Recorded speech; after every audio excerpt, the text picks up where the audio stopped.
चला आपण आज वरणफळ करूया आणि काही ठिकाणी त्याला चकुल्या पण म्हणतात, वरणफळ म्हणतात। डाळ शिजवून घेतली,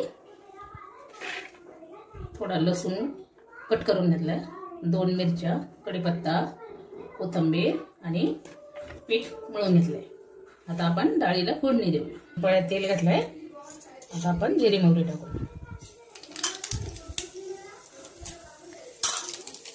कट केलेला लसूण टाकू, मिरची आणि कढीपत्ता।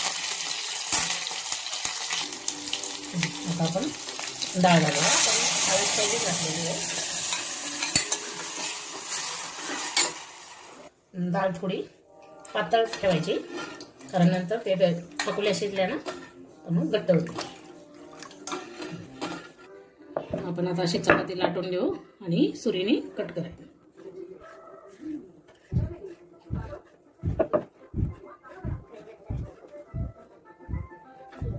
उकळी आली, आता आपण त्याच्यात हे बनवलेलं टाकूया।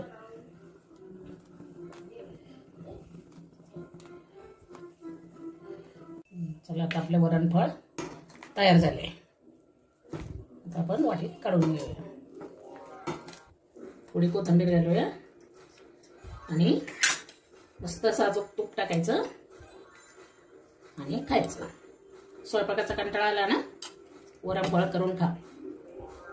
लाईक करा, आवडलं तर शेअर करा।